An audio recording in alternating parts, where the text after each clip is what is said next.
Mari kita persilahkan kepada 4 pembicara terkemuka kita.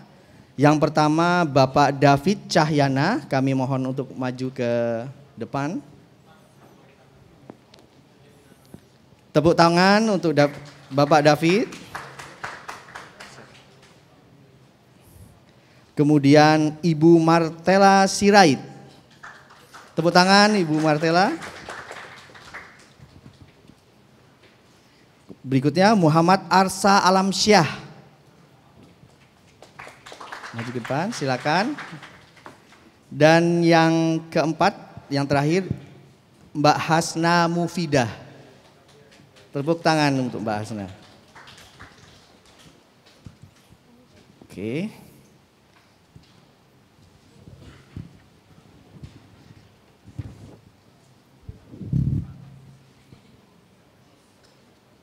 Pertama, kita akan berkenalan dengan Bapak David Cahyana.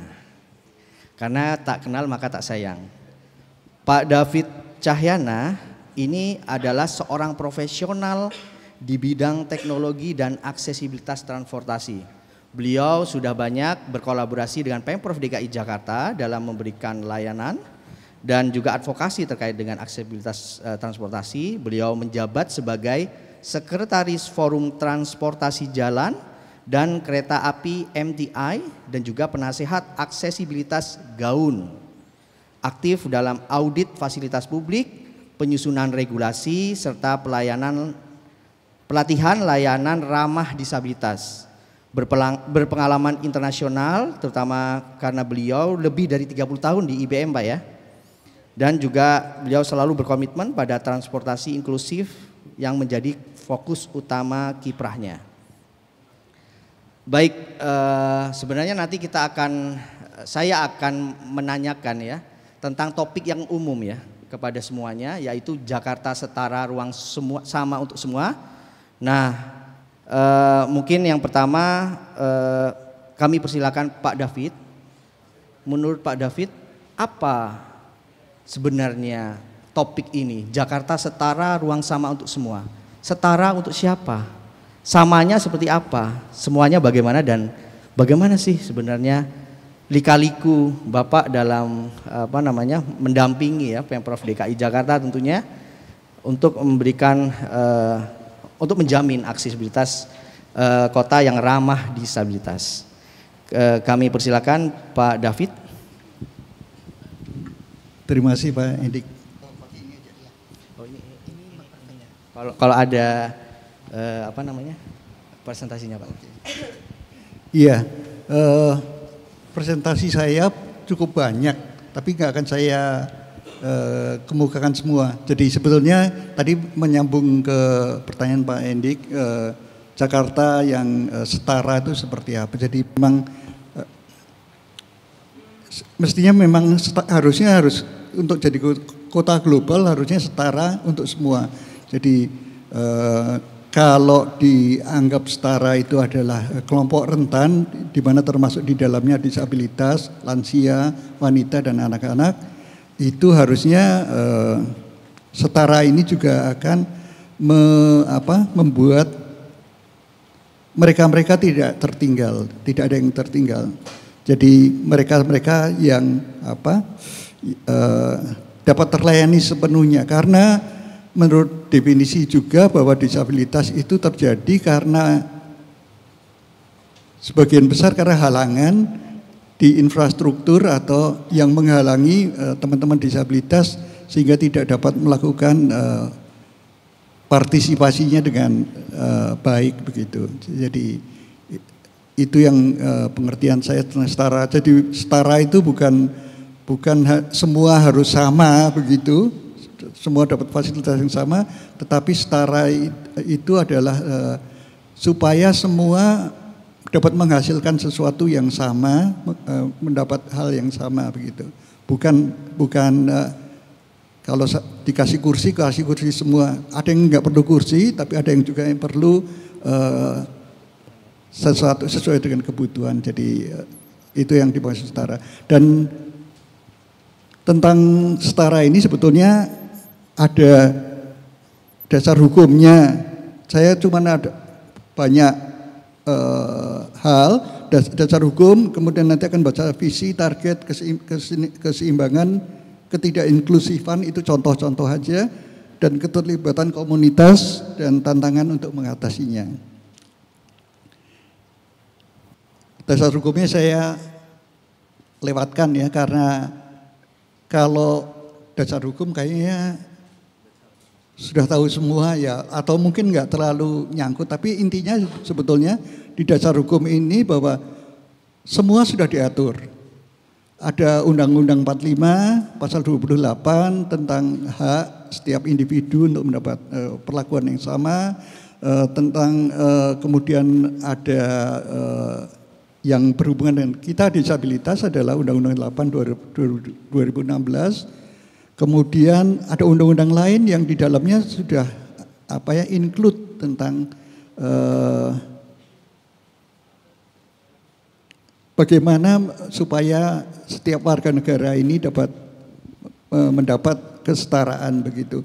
Misalnya di bangunan publik ada Permen PU 14 2017, atau di transportasi ada Permen HUB 98 2017 juga, itu menyangkut hal yang itu. Sehingga ada yang kenal dengan gambar ini, mungkin gambar ini adalah gambar dengan ada gambar mata, kemudian ada tulisan ya. Tulisannya adalah we need to make every single thing accessible to every single person with disability. Stevie Wonder. Ada yang kenal dengan Stevie Wonder? Iya, betul. Iya. Dan kita juga punya namanya SDGs. SDG antara lain SDG 11 membangun kota dan pemukiman yang inklusif, aman, tahan bencana dan berkelanjutan. Yang mau saya tekankan di sini adalah bahwa targetnya 2030. Jadi tinggal sebentar lagi. Mungkin enggak ya? Mungkin. Asal kita semua mau bertindak bareng-bareng dan secara bersama begitu ya.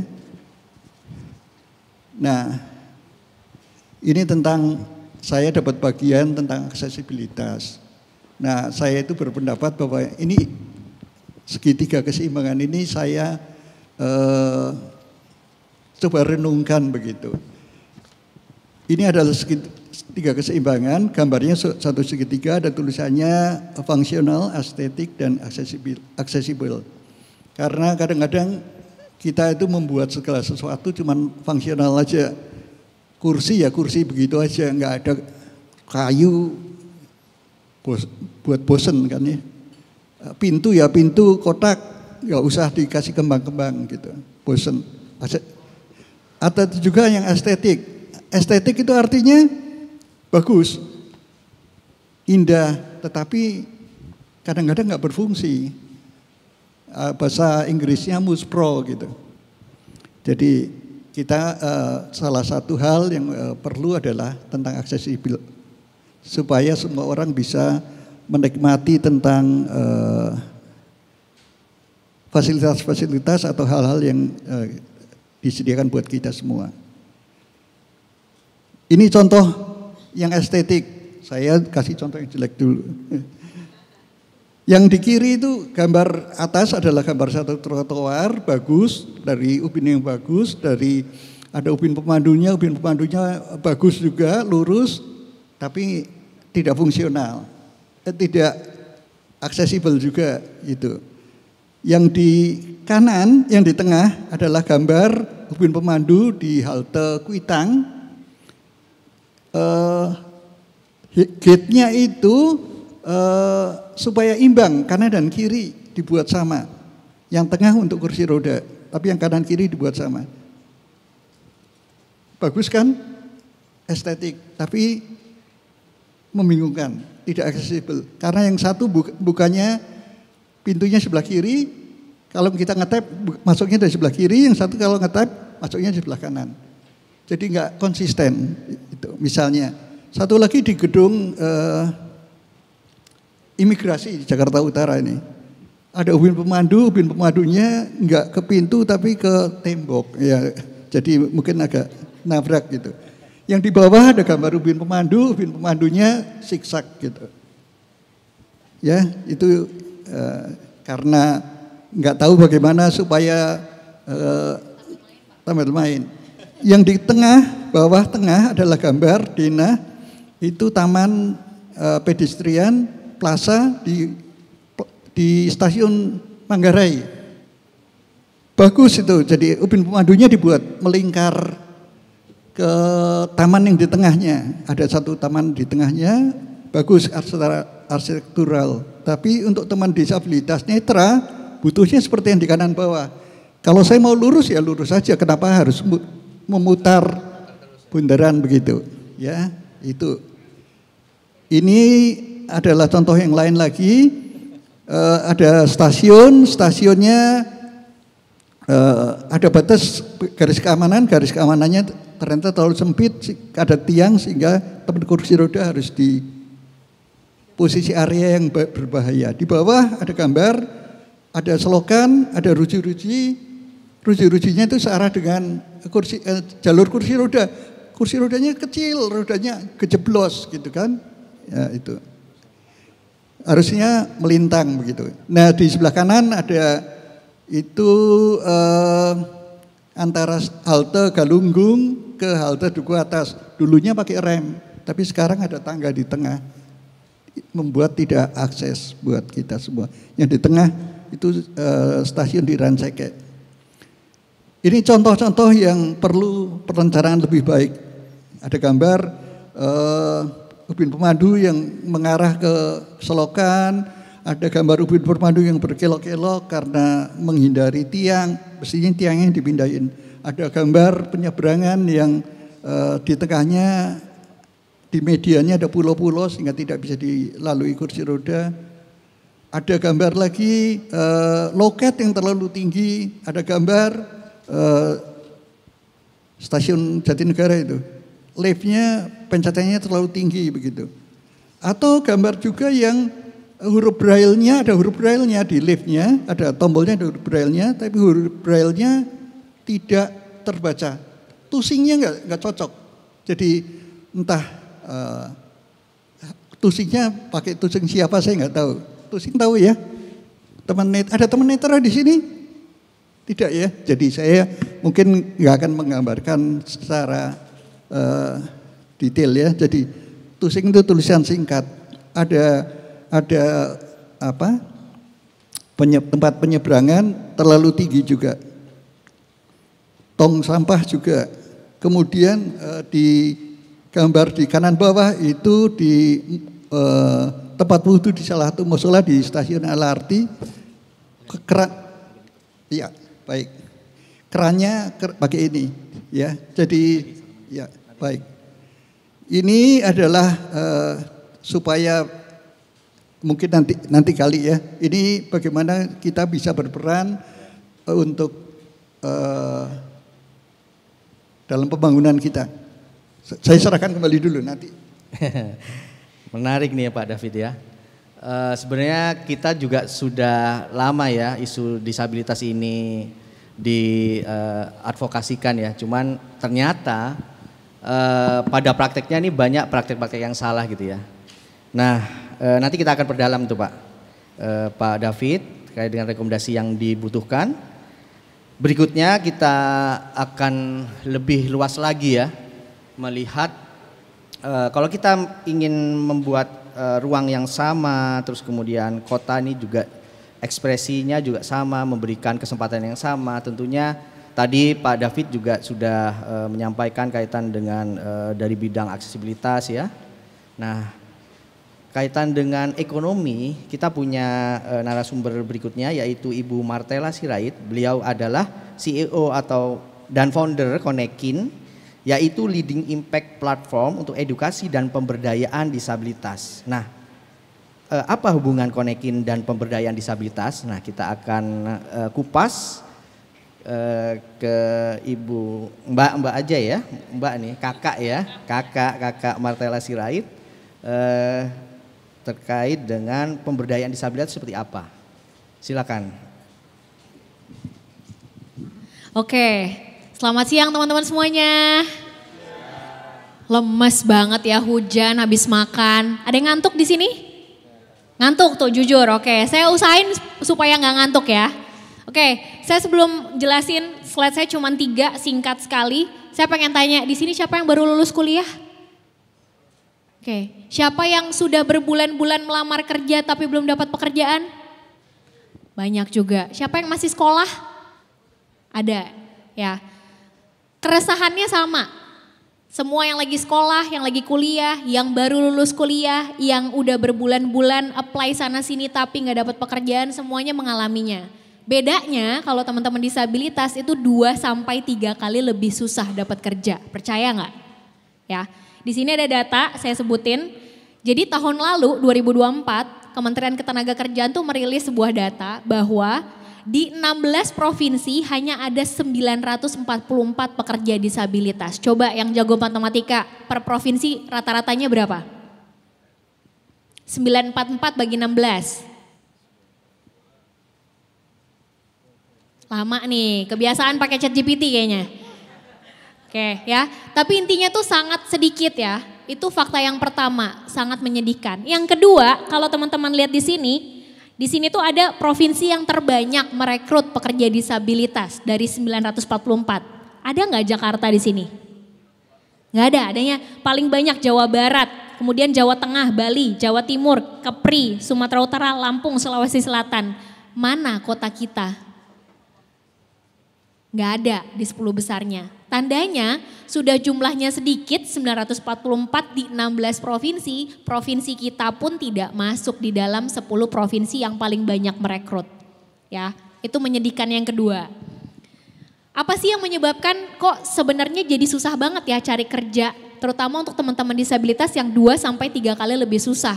Burdennya tuh berkali lipat gitu. Yang pertama tentunya stigma dan diskriminasi. Ini soal paradigmanya dulu. Jadi persepsi publik itu masih merasa emangnya disabilitas bisa kerja ya? Dan kalaupun sudah agak sadar nih, ternyata tanpa kita sadari juga kita tuh masih tebang pilih disabilitas. Dari data semua yang bekerja dari 944 itu 52,65%-nya itu adalah disabilitas fisik. Di mana tempatnya teman tuli, di mana tempatnya teman disabilitas netra, di mana tempatnya teman disabilitas mental autistik, atau bahkan yang Down syndrome, disabilitas intelektual.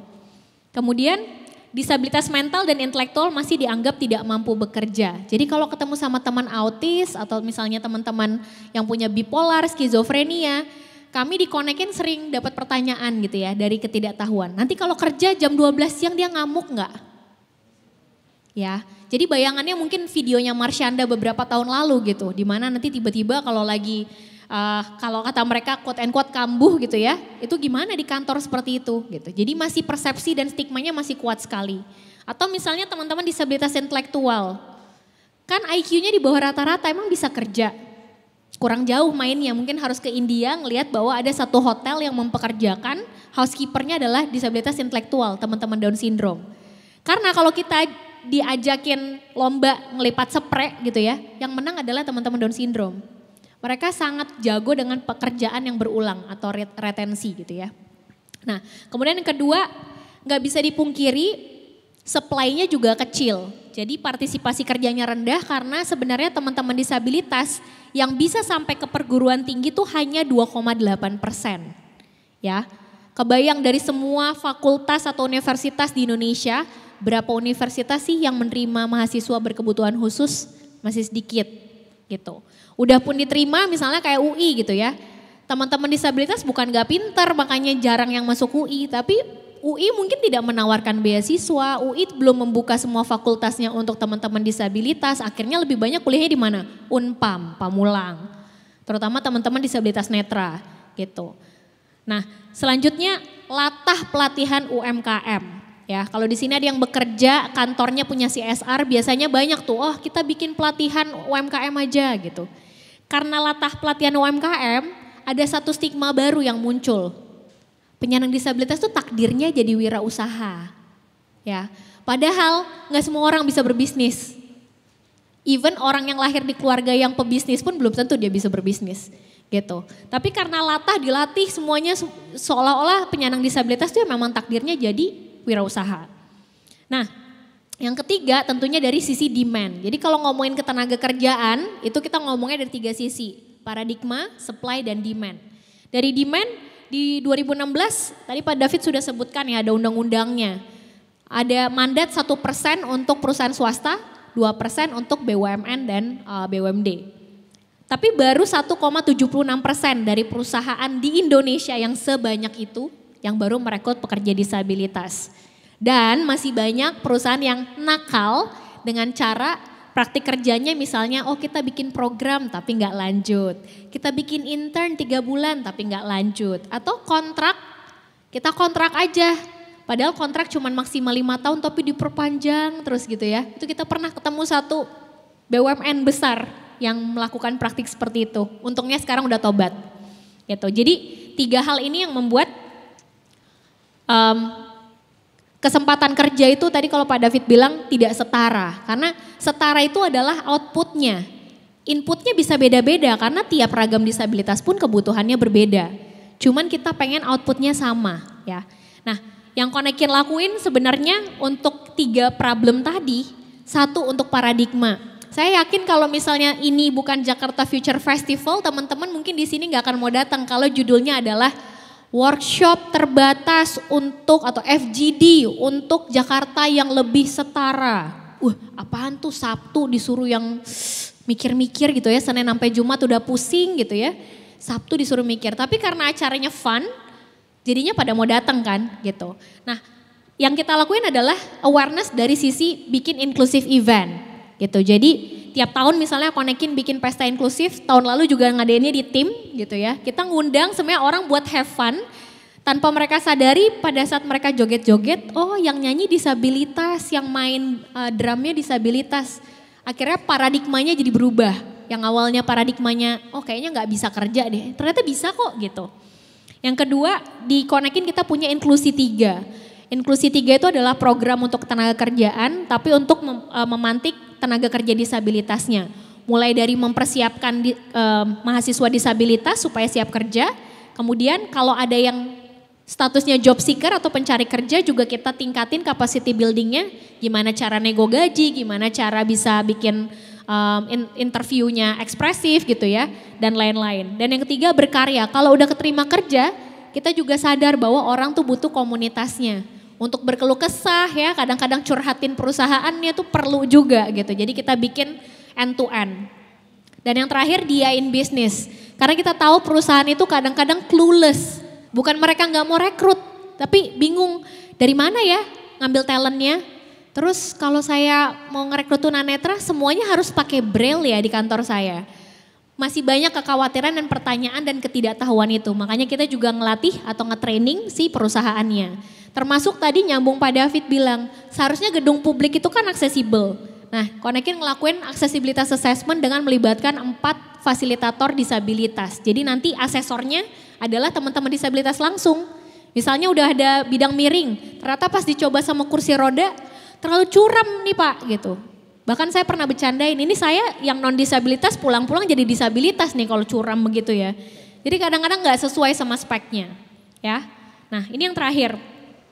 Sebenarnya mulainya dari mana sih kita bisa lebih inklusif gitu ya. Kalau teman-teman mau tahu tentang Konekin lebih lanjut, saya gak akan jelasin di sini karena waktunya terbatas, bisa scan QR code-nya dan lihat company profile kita. Tapi intinya ketika kami di Q1 ini mendapatkan semacam kritik positif ya. Kak, kalau mau belajar isu disabilitas, kalau ngambil layanannya di Konekin harus B2B dong. Jadi harus saya ngajuin ke bos saya, terus nanti bos saya setuju, terus baru Konekin dipanggil training. Bisa gak sih di level individu?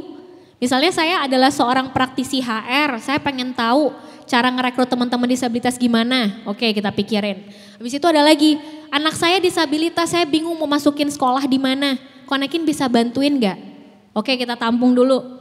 Kak, kita pengen bikin acara kayak pesta inklusifnya Konekin biar lebih inklusif gitu. Semua orang bisa ikut acaranya. Gimana sih caranya? Oke, kita tampung. Satu lagi, Kak saya content creator, saya pengen dong semua konten-konten saya bisa dinikmati semua orang termasuk teman-teman disabilitas. Gimana ya caranya bikin kontennya inklusif? Oke, kita tampung. Kita tampung tuh semua kritiknya dan akhirnya kita keluarin panduannya. Yang teman-teman bisa beli seharga kopi sebenarnya. Jadi dengan membeli ini itu dipakainya seumur hidup tapi ya cuman nggak ngopi aja satu kali gitu ya. Dan it's not a big deal lah gitu. Nah semua orang jadinya bisa pakai, total sekarang ada 8 panduan dengan topik yang berbeda-beda. Teman-teman tinggal klik aja di Instagramnya kita gitu ya, di follow Instagramnya @connect-indonesia, nanti di paling bawahnya ada link untuk bisa ngelihat 8 panduannya apa aja dan mana yang teman-teman paling butuhin. Itu aja mungkin, thank you Mas. Luar biasa. Mbak Marcella Sirait tadi sudah menyampaikan ya, ada 3 paradigma supply and demand. Nah sepertinya kita tuh cocok nih kalau untuk kolaborasi ke depan nih. Karena tadi kalau kita lihat banyak ya gapnya ternyata banyak ya dari pelaksanaan pemenuhan 1-2% kuota tadi ya. Nah sekarang kita akan menuju ke teman kita, 2 teman kita ini adalah penyandang disabilitas yang tadi sebenarnya kalau kita lihat kiprah mereka itu sepertinya sama, kita tuh sama, mereka juga bisa untuk mengeksplorasi bakatnya ya, kemudian berkiprah ya. Nah yang pertama adalah Mas Muhammad Arsa Alamsyah dan yang berikutnya Mbak Hasna Mufidah. Yang pertama Mas Arsa, beliau adalah seorang penyandang disabilitas tunarungu atau tuli yang aktif di silang.id. Apa itu silang.id? Nah, apa itu? Nah, sekarang lebih baik kita serahkan ke Mas Arsa untuk menjelaskan apa itu silang.id dan bagaimana tantangan dan permasalahan tantangan silang ID ya dalam mengembangkan kegiatannya. Kami persilakan mungkin 8 menit ya. Silakan. Assalamualaikum warahmatullahi wabarakatuh. Perkenalkan, nama saya Arsa, panggilan syarat saya seperti ini. Saya di silang.id sebagai komoditi strategis dari silang.id. Sebenarnya sekarang Jakarta itu sudah banyak komunitas yang berkembang. Ada beberapa komunitas yang mengajak-ajak kenalan atau membantu atau membuat perubahan gitu. Tapi dari masing-masing banyak perbedaan juga, keunikan masing-masing. Contohnya saya di Silang. Nah, di Silang ini kita membantu isu tentang teman-teman tuli yang tidak langsung membantu secara akses atau dari akses atau transportasi. Kami mengajak coba berkolaborasi di mana membuka ruang-ruang inklusif yang ramah untuk disabilitas juga, khususnya untuk disabilitas tuli. Kolaborasi ini bisa menjadi cara atau penjembatan antara teman-teman tuli juga teman dengar. Contoh di hari ini juga ya, Silang mencoba merubah atau membuat juga ekosistem yang inklusif. Kurang lebih seperti itu. Mungkin ada selanjutnya. Nah, kalau di Silang sendiri pun sebetulnya ada beberapa layanan di mana kita memberikan platform aksesibilitas pada teman-teman tuli.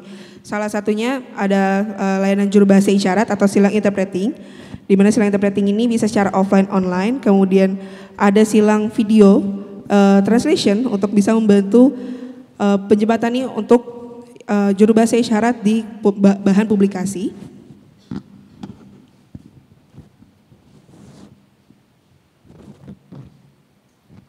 Kita juga ada pemberdayaan di mana empowerment salah satunya ada Silang Job Connecting, khususnya untuk bisa menjembatani antara perusahaan dan juga talent tuli yang akan di-hire oleh perusahaan. Kurang lebih akan seperti itu, mungkin ada pertanyaan lagi yang lainnya. Terima kasih Mas Arsa. Ternyata ada kaitannya juga ya yang diupayakan oleh Mbak Marcella ya. Mungkin setelah dari sini ada kolaborasi langsung nih antara Silang ID. Oh memang sudah partner ya. dengan konekin dan luar biasa. Nanti kita akan dalami berikutnya, kita akan ke narasumber berikutnya yaitu Mbak Hasna Mufidah.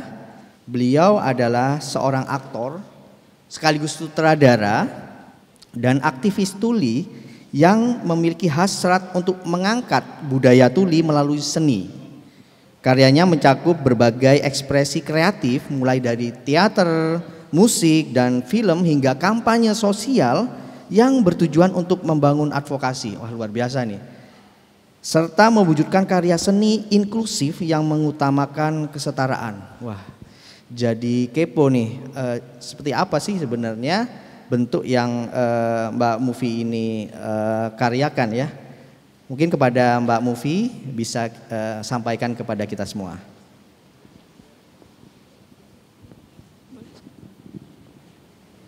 Oke, terima kasih sebelumnya. Halo teman-teman semua, selamat siang. Terima kasih sudah mengundang saya di kesempatan kali ini. Perkenalkan, saya Mufi, panggilan isyaratnya seperti ini. Saya merupakan pendiri atau founder dari Fantasi Tuli. Fantasi Tuli itu sebetulnya apa? Merupakan perkumpulan di mana ada teman dengar dan teman tuli ini bekerja bersama. Nah, tujuannya untuk apa? Untuk mengadvokasi kesetaraan tentunya. Nah, di tahun lalu 2024 kita baru saja membuat nih teater musikal pertama yang di dalamnya ada teman tuli sebagai aktor di Indonesia itu pertama kali. Di mana salah satunya aku sebagai di mana teater musikal ini fokusnya adalah untuk sebagai kritikan, tapi tidak hanya kritikan, seni yang juga mengajak teman-teman dengar untuk menyelam lebih dalam ke dunia tuli.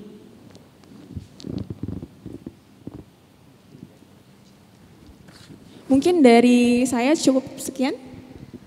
Oke.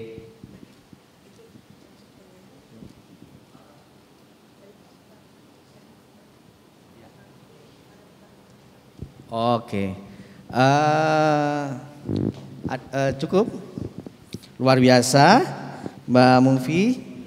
Saya jadi karena waktunya masih banyak ya kalau untuk Mbak Mufi.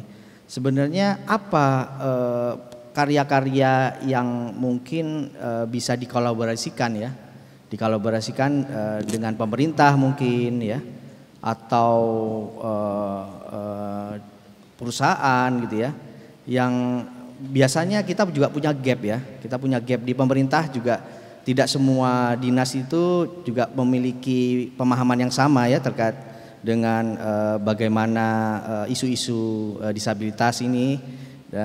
Apa kira-kira kolaborasi yang bisa kita kerjakan bersama gitu? Mungkin itu. Saya tuli dari lahir, di mana saya dibesarkan dan melihat pengalaman saya selama jadi tuli ini. Tuli itu bukan disabilitas, tapi disabilitas ini adalah lingkungannya yang tidak mendukung, di mana orang-orang mengatakan tidak boleh berisyarat, harus masuk ke sekolah SLB, di mana orang tua juga banyak ikhtiar seperti itu. Dan di Indonesia banyak orang tua yang punya anak tuli, tapi dampaknya ke teman tuli itu jadi sulit berkomunikasi, di mana selalu ada miskomunikasi, itu keseringannya.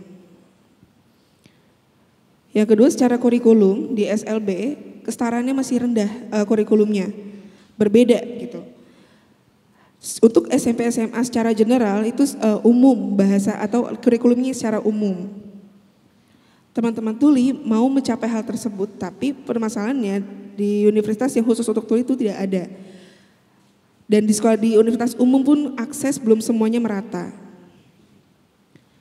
Teman-teman tuli mau bekerja sama seperti dengan non disabilitas, tapi ada diskriminasi, sampai sekarang pun masih ada diskriminasi. Itu yang membuat kita disabilitas. Nah, itu harapannya adalah cara dari pemerintah kita bisa membuat sistem yang khususnya ada perubahan, diperbaiki sistemnya, dan betul-betul bisa melibatkan komunitas, khususnya teman tuli untuk bisa berdiskusi supaya outputnya bisa ramah dengan disabilitas. Kita berjuang, masyarakat pun juga berjuang. Jadi dari atas membantu, mendukung, bukannya tidak ada gitu. Tapi selama ini jarang ada yang memberikan aksesibilitasnya, tidak mendukungnya gitu. Mau membuat ramah disabilitas itu jadi sulit karena tidak ada kedukungan tersebut. Kurang lebih seperti itu. Wah, terima kasih banyak Mbak Ya. Mufi. Oke. Tepuk tangan. Mau nambah? Ada tambahan? Terkait dengan kolaborasi, mungkin saya pikir caranya adalah kita bersama-sama membangun Indonesia yang lebih inklusif, kemudian memperkuat terkait dengan awareness Bisindo. Kita bisa berkolaborasi antara tuli dan teman dengar sehingga bisa menciptakan ruangan yang inklusif. Di mana orang-orang sudah mempunyai hak, isu hak, itu kita bisa saling bertolerasi bersama. Contoh silang memberikan akses di Museum Macan. Kemudian konser lomba sihir, teater. Biasanya kan teman-teman tulis sulit mendapatkan fasilitas seperti itu, akses khususnya di seni. Dan ini kolaborasi yang baik untuk bisa membantu kita merasakan, jadi merasakan hidup yang lebih layak juga. Dari Konekin juga memberikan kesempatan kepada teman tuli supaya ada di panggung waktu ada konser Yura, konser bingahnya Yura, di mana bisa dilihatkan isyarat untuk semuanya gitu. Terima kasih untuk Silang dan juga Konekin. Itu salah satu hasil kolaborasi. Wah, luar biasa. Tepuk tangan untuk Mbak Marcella. Ternyata ada kredit juga ya buat Marcella. Oke, kita sudah mengetahui ya kesulitan-kesulitan dari teman kita. Mungkin karena Mbak Marcella dan Pak David ini bagian yang getol untuk menyediakan supply ya buat mereka gitu ya. Kalau kami sebenarnya saya juga selain moderator kan kebetulan juga di pemerintah gitu ya. Kita juga komitmennya tinggi ya, cukup tinggi. Meskipun memang kita juga punya tadi perbedaan paradigma. Bagaimana sih caranya agar kalau kita bicara kebijakan publik, kita punya 3 area nih, area mikro, meso, dan makro. Nah, bagaimana nih kita sama-sama ya, kalau mikro itu misalkan keluarga ya, kalau meso mungkin di tingkat kecamatan atau kota, dan makro mungkin di provinsi atau tingkat kebijakan nasional ya. Bagaimana kita sama-sama untuk berupaya ya untuk memberikan tadi ruang sama untuk semua. Dan kesetaraan ini bukan hanya paradigma tapi sudah kita sediakan supply-nya gitu ya. Dan juga tentu kita demand-nya juga harus dibuat gitu ya, bukan hanya supply dan demand, semuanya harus sama gitu ya, karena kadangkala supply-nya ada tapi demand-nya nggak ada atau sebaliknya. Mungkin dimulai dari Pak David dulu. Terima kasih kesempatannya. Iya, jadi menurut saya harus dimulai dari sekarang gitu. Gaun sebetulnya juga misal tentang kebutuhan 2% atau 1% di perusahaan itu, kita juga bekerja sama dengan perusahaan swasta juga dengan untuk audit bangunannya supaya mereka sebelum menerima teman-teman disabilitas mereka bisa menyiapkan infrastrukturnya, karena Gaun lebih cenderung ke masalah aksesibilitas di infrastruktur. Tetapi juga kita melakukan pelatihan untuk operator beberapa transportasi, karena kebetulan kita konsentrasinya di transportasi. Mbak Putri pernah juga di pelatihan di MRT, LRT, kemudian di railing dan lain-lain, juga di perpustakaan nasional di sini juga. Kemudian yang lain adalah tentunya ya kolaborasi dengan pemerintah. Kita bisa mulai terlibat di kebijakan dalam penyusunan regulasi. Gaun tahun lalu, 2 tahun lalu dengan PUPR menyusun tentang pedoman perencanaan fasilitas pejalan kaki, tentunya dengan unsur dari UN Women, kemudian juga teman-teman Gaun yang disabilitas netra, kursi roda dan tuli gitu. Kemudian dari Kalau di level perencanaan itu bisa dilakukan, kita kerjasama dengan teman-teman disabilitas SKPD di DKI, Bina Marga, Cipta Karya, Citata ya. Kemudian juga perhubungan untuk mencoba memberi solusi lah buat teman-teman disabilitas. Tetapi hal itu juga dari sisi yang sebaliknya, tadi saya sempat share juga bahwa tahun 2018 kita pernah mengadakan sosialisasi tentang Ubin Pemandu, dan itu dua sisi. Satu sisi untuk masyarakat bahwa Ubin Pemandu itu fungsinya apa untuk tunanetra, bukan sebagai pembatas dagang, jangan juga ditaruh barang di atas Ubin Pemandu, bukan dekorasi seperti tadi, tetapi fungsinya apa itu kita edukasi ke masyarakat. Tetapi ke teman disabilitas netra juga waktu itu ada 5 wilayah, 100 orang setiap wilayah, itu juga sebagai sosialisasi. Pemerintah sudah menyediakan fasilitas Ubin Pemandu buat teman netra. Kalau teman netra nggak tahu ada fasilitas itu, mereka tidak memanfaatkannya. Jadi tentunya ini mesti kolaborasi atau saling timbal balik kita dan pemerintah sebagai suatu partner yang bekerja bersama. Satu contoh lagi, nanti sebetulnya di slide saya ada Transjakarta misalnya, untuk tapping, ada yang perhatikan di tapping gate-nya sekarang ada kotak, ada garis, ada segi apa? Semacam huruf L kuning begitu. Tahu fungsinya?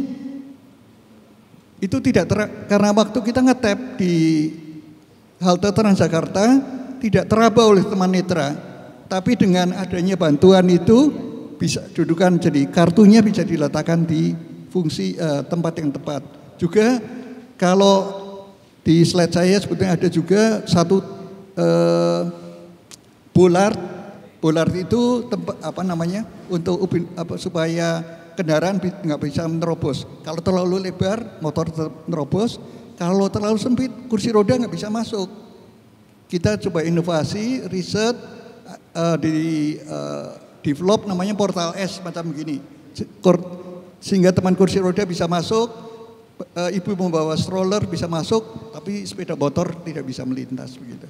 Itu jadi kolaborasi kerjasama dengan pemerintah juga dengan swasta perlu terus dilakukan. Oke, nice Pak David. Berikutnya Mbak Marcella. Kalau Mbak Marcella ini ada modifikasi nih pertanyaannya nih. Kan tadi jangan susah Mas. Mbak Marcella tadi bicara tentang paradigma supply and demand. Apa sih kesulitan di paradigma supply dan demand tadi masing-masing ya?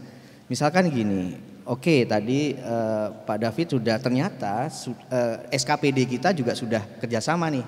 Ya alhamdulillahnya ya, Transjakarta, PT MRT sudah selalu menggandeng gitu.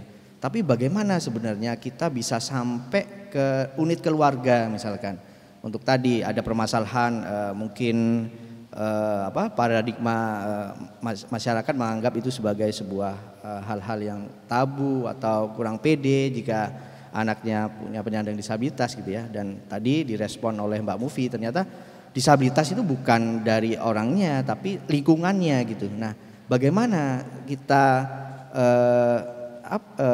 untuk memperbaiki paradigma ini gitu ya. Mungkin dengan cara-cara kreatif dan sebagainya, ini kita perlu terobosan nih sepertinya.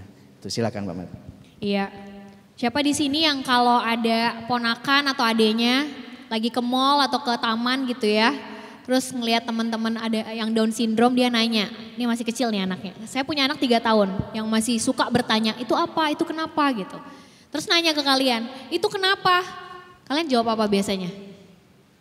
Jangan diliatin, nanti dia marah. Iya makanya harus bersyukur dong, ya kan? Untung kita nggak kayak gitu. Itu kalau dari tingkat mikro, tanpa kita sadari sebenarnya yang menciptakan dan melanggengkan stigma itu tuh karena kita tidak mampu menjawab itu kenapa. Bayangin kalau teman-teman tahu autis itu apa, teman-teman tahu Down syndrome itu apa, ponakan, adik yang nanya, kalian bisa jelasin Down syndrome itu kayak begini, kebiasaannya begini. Ih aku punya temen di sekolah nakal banget, dia tuh maunya semuanya warna hijau, nakal banget. Padahal temennya autis. Ya udah kalau teman kamu nakal nggak usah ditemenin aja. Itu yang kebanyakan kita lakukan. Benar nggak? Sebenarnya teman-teman tidak bermaksud diskriminatif, tapi karena ketidaktahuan akhirnya respon yang muncul jangan diliatin, udah biarin aja kasihan. Oh atau enggak mereka teman-teman disabilitas sering dijadikan objek bersyukur ya kita nggak kayak gitu, bersyukur ya kita bisa mendengar. Ada loh teman kita yang nggak bisa mendengar, bersyukur ya kita nggak pakai kursi roda, ada teman kita pakai kursi roda. Saya tuh ngajarin ke anak saya umur 3 tahun gitu, dia bahkan udah tahu ada kursi roda tuh, ada kursi roda manual, elektrik, ada yang pakai alat bantu dengar, ada yang pakai bahasa isyarat, ternyata bisa loh gitu. Saya ngomong kayak gini karena saya ngajarin anak saya sendiri gitu. Dan dia di usia 2,5 tahun dia udah tahu ada 4 ragam disabilitas karena saya sering ketemuin sama teman-teman disabilitas. Jadi interaksi itu perlu dibangun di tingkat mikro. Kenapa? Supaya pada saat Dinas Dukcapil datang mau pendataan nih gitu ya ke rumah warga, ibu yang punya anak disabilitas nggak lagi malu bilang kalau anaknya disabilitas. Karena kalau stigmanya masih kuat, masih banyak yang mau menyembunyikan gitu. Dan salah satu sarananya kenapa Konekin bikin buku cerita anak disabilitas, karena setiap orang suka dengan cerita. Setiap anak suka dengan buku yang bergambar. Dan ternyata bukan hanya anaknya yang baca. Ibunya, bahkan guru di sekolah negeri, ada beberapa SD negeri yang udah baca buku kita dan akhirnya saya jadi tahu ngajarin ke anak 4 SD Down syndrome itu apa dari buku itu, sesederhana itu. Terus kemudian kalau di tingkat meso misalnya, di komunitas gitu ya, teman-teman semuanya pasti punya social media gitu, meskipun ada yang aktif, ada yang enggak, ada yang lagi vakum mungkin ya, rehat dulu gitu, detox ya. Tapi gini, ketika misalnya tadi Pak David bilang, saya dulu sering banget naik ojek kalau udah keburu-buru, itu tukang ojeknya ngelanggar tuh yang namanya guiding block ya, lewat trotoar. Siapa di sini ngaku dosa? Ayo. Siapa di sini yang lagi buru-buru mau ke kampus, mau ke kantor, lagi macet banget nih, trotoar kosong, salip aja dari trotoar ya kan. Coba tanya ke abang ojeknya, "Bang, jangan Bang." Terus abang ojek saya pernah jawab gini, "Ah, biarin Mbak, itu kan dekorasi." Saya akhirnya nyadarin, Bang itu bukan dekorasi, itu buat teman-teman kita disabilitas netra. Kesannya kayak, alah kecil banget gitu, repot banget ngejelasin ke tukang ojek. Oh enggak sampai tukang ojek, saya bikin konten di Instastory. Banyak gak sih kalian yang suka ngelanggar ini kalau lagi buru-buru ke kantor? Ternyata DM-nya banyak, ya banyak Kak, ternyata itu buat teman tunanetra ya gitu. Itu sesederhana kita tahu cara menggunakan social media dan how to influence our community, at least followersnya kita. Followersnya 100, udah 100 orang tuh teredukasi ya kan. Followersnya 20.000 orang tuh teredukasi gitu. Nah itu dari tingkat meso gitu ya. Dan sering-seringlah misalnya ikut acara komunitas jadi volunteer gitu ya. Jadi teman-teman tuh tahu oh cara berinteraksi dengan teman tuli begini gitu. Yang ketiga dari sisi makro gitu. 2023 ya sini. 2023 tuh kita pengen ngadain pelatihan kepada HR perusahaan supaya mereka tahu kenapa sih harus ngerekrut disabilitas ya. Bukan hanya masalah 1%, 2%, tapi apa sih benefitnya bagi perusahaan. Nah kita mau collab waktu itu dengan Dinas Ketenagakerjaan gitu. Tapi masih agak ragu-ragu nih gitu. Di situ kita dapat lesson learn-nya adalah tidak semua dinas atau SKPD ternyata memahami soal disabilitas ini. Ya, secara aturan mereka harus punya unit layanan disabilitas, tapi ternyata SDM-nya juga belum siap. Jadi kalau di tingkat makro apa yang perlu dilakukan menurut saya adalah ngelatih SKPD-nya dulu Pak. Jadi SKPD-nya harus paham dulu, baru dia bisa tahu nih apa yang dia bisa berikan untuk teman-teman disabilitas. Karena kalau belum paham mungkin jadinya bingung gitu ya, harus memulainya dari mana gitu.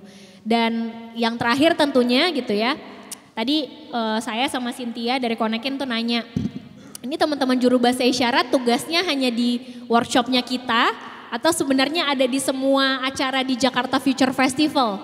Oh ternyata hanya di beberapa ruangan. Sayang banget kan? Harusnya semuanya, apalagi panggung utama gitu. Tadi juga dikasih tahu sama Movie, sekelas konsernya Yura bisa kok inklusif, masa Pemda Jakarta nggak bisa ya kan? Setuju semuanya? Oke. Nice, kita masih ada 6 menit lagi. Karena ini waktu sangat tight ya.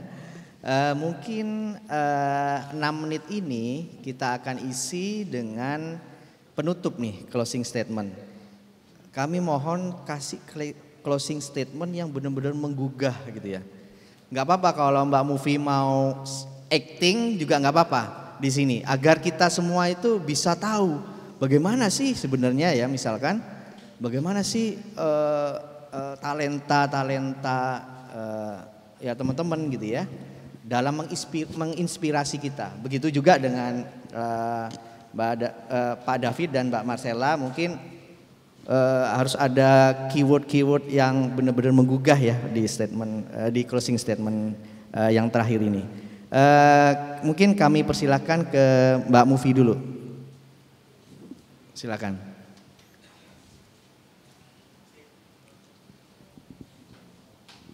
Boleh dengan teatrikal juga boleh.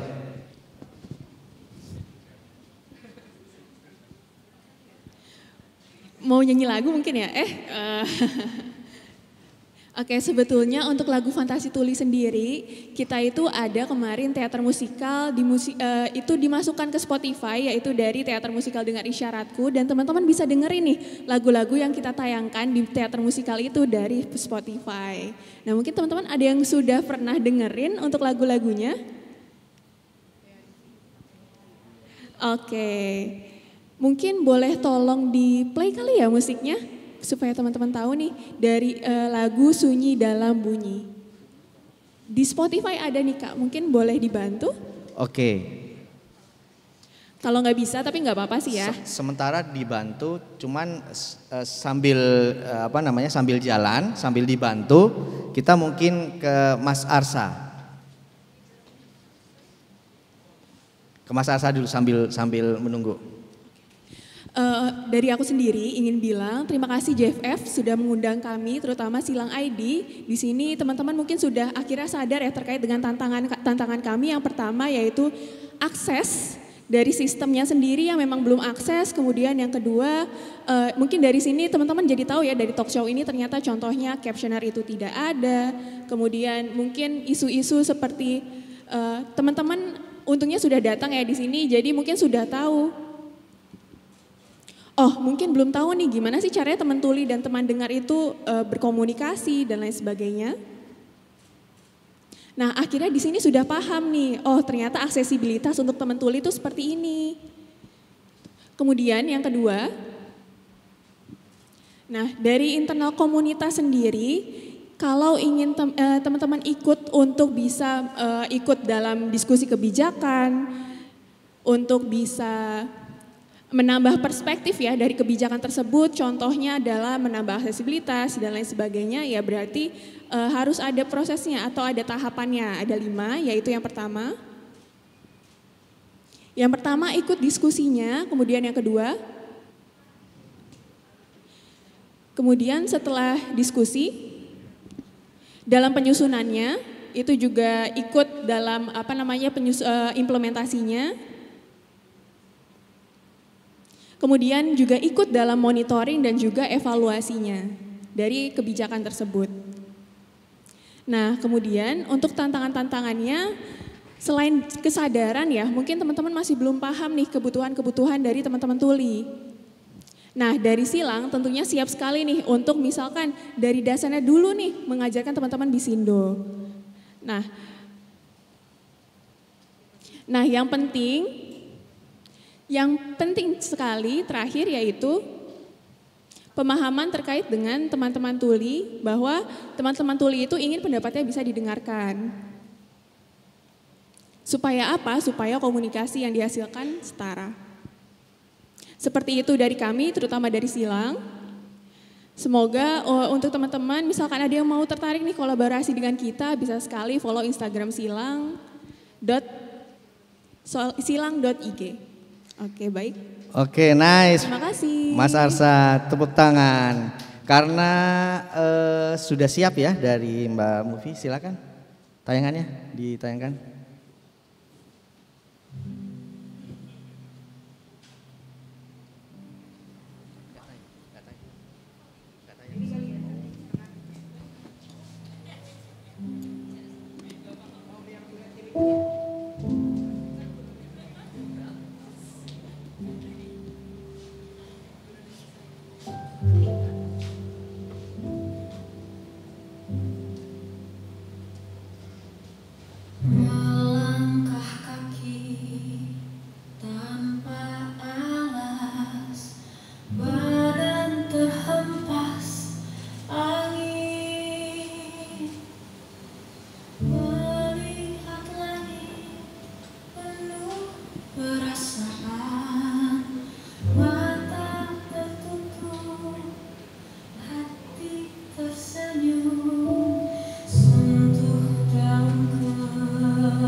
Terima kasih.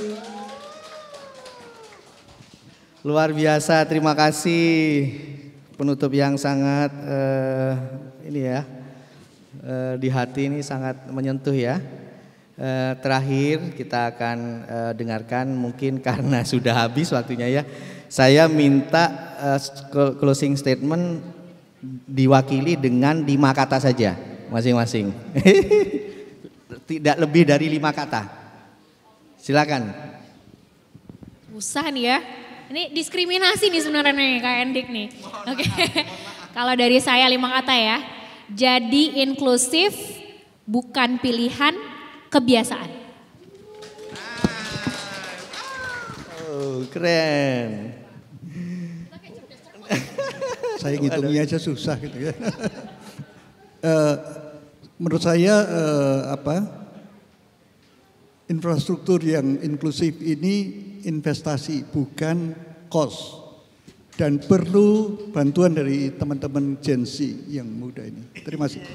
Oke, nice, terima kasih. Tepuk tangan yang meriah untuk 4 narasumber kita yang luar biasa. Kita berada di penghujung acara diskusi ini, Jakarta Setara Ruang Sama untuk Semua. Mungkin terakhir, mungkin ada kami serahkan ke MC. Baik, terima kasih banyak. Dimohon untuk para narasumber dan moderator untuk tetap di tempat karena kami akan memberikan cenderamata dan plakat yang akan diberikan oleh moderator kami, Bapak Endik Yogana, kepada para narasumber, dimulai dari plakat dan merchandise untuk Kak Martella Sirait, selaku founder dari Konekin. Boleh beri tepuk tangannya teman-teman semua. Mohon untuk agak ke tengah, agar kita bisa mengabadikan momen yang sangat manis ini. Oke, sekarang merchandise-nya boleh diberikan juga. Oke, berikutnya plakat dan merchandise akan diberikan kepada Bapak David Cahyana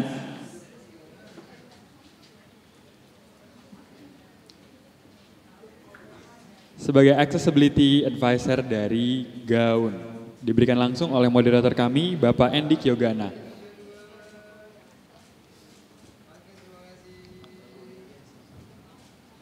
Berikutnya merchandise-nya, boleh sekalian kita ambil gambar.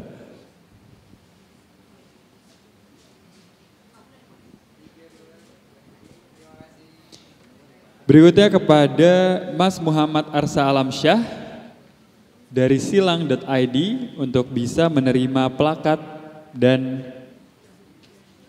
merchandise.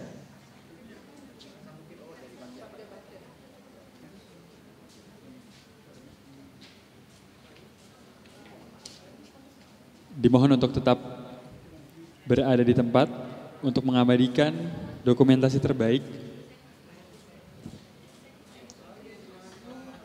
Sekarang merchandise-nya boleh?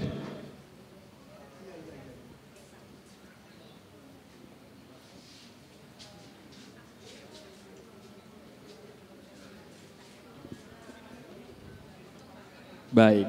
Dan yang terakhir kepada Kak Hasna Mufida, selaku founder Fantasi Tuli yang akan menerima plakat serta merchandise yang diberikan oleh moderator kami Bapak Endik Yogana.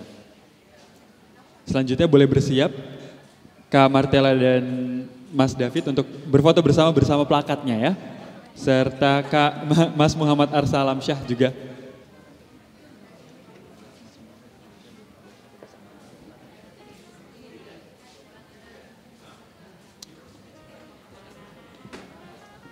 Oke, sekarang kita mengabadikan foto bersama. Seluruh narasumber bersama dengan moderator dan juga plakat yang diterimanya.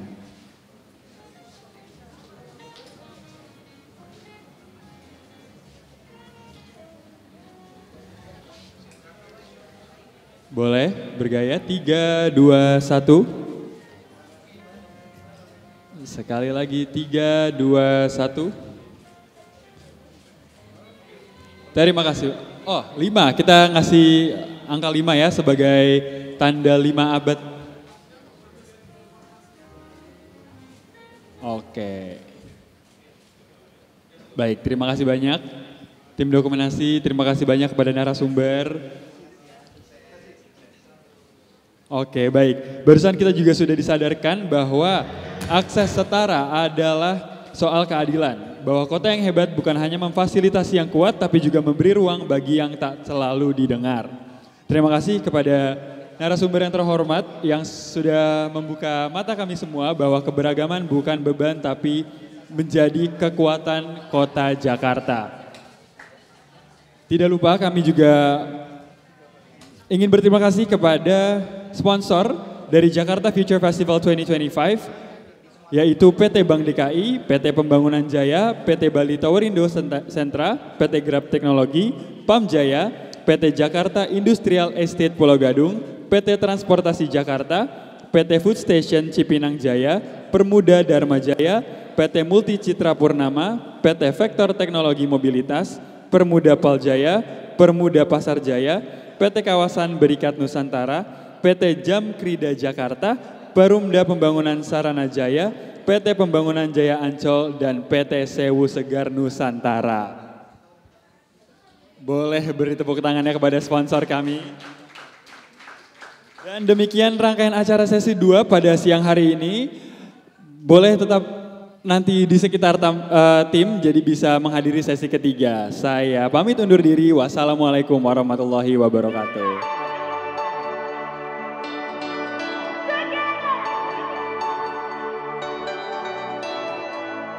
Jakarta shines with